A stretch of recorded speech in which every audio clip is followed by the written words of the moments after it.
Sad day on the homestead today, guys. One of our favorite ducks was eaten by a mink. Today I'm going to show you an inexpensive, easy way to make a box set mink trap using a Harbor Freight ammo container. Here's what you're going to need for these traps. This is a 110 body gripper trap. It fits perfectly inside the tactical ammo box from Harbor Freight. Next up, safety first. Anytime you're working with power tools, make sure you have safety glasses and hearing protection if needed. I like to use a speed square, but you can always use a tape measure if you don't have a speed square. It doesn't need to be that accurate. Have a Sharpie handy. Anytime you're setting traps, make sure you have a pair of leather gloves with you. Next up's your power tool. I like to use an oscillating tool, but you don't have to use one of these. You can always use a drill and a jigsaw. Begin by setting your mink trap. Lay it on top of your ammo container and push it towards the face of the box. Then draw a few lines in the general area where your trap needs to be at. I'll put some measurements in the description below. What I found is that 2.5 inches up is the best place to begin, and then 3¼ inch above that leaves the perfect little hole for your trap. The depth of your trap is all about preference. I like to set mine about 3 to 4 inches back. Using my speed square, I draw a straight line all the way to the face of the box on the bottom line, and then again on the top line. Next up, just draw a round line. Doesn't have to be perfect. Next, you're going to rotate your trap to the front. I like to use the face with the latch on it, but it's your personal preference. You can put this line on the back as well.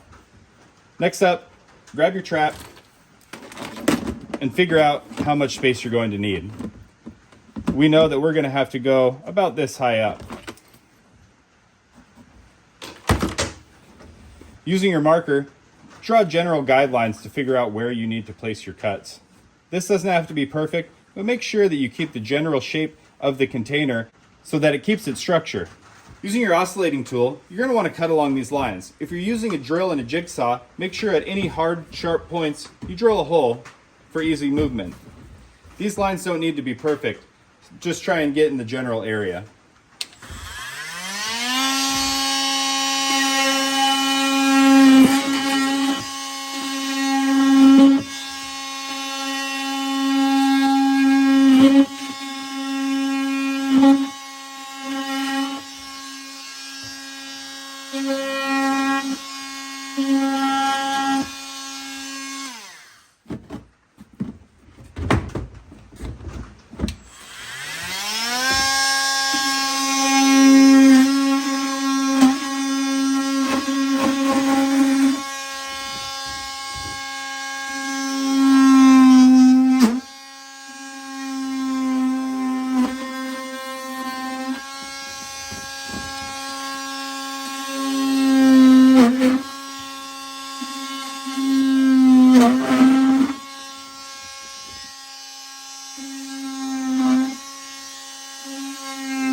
I forgot to mention that these boxes come with a nice insert.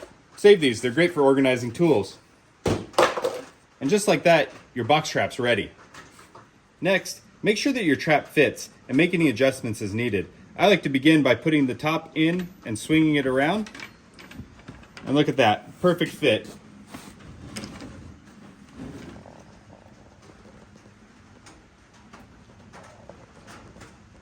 Next up, it's time to bait your trap. Simply undo the latch, open the lid, and set your bait in the very back area. Once you're done, close the lid, latch it up, and it's time to test. Here comes our wooden mink, coming after our bait. Now that's a dead mink. So that's it. Your mink trap's ready to be used. Let me know in the comments below what you've done to catch minks, or any alterations you suggest we make on this. Stay tuned, and you can see us avenge our duck.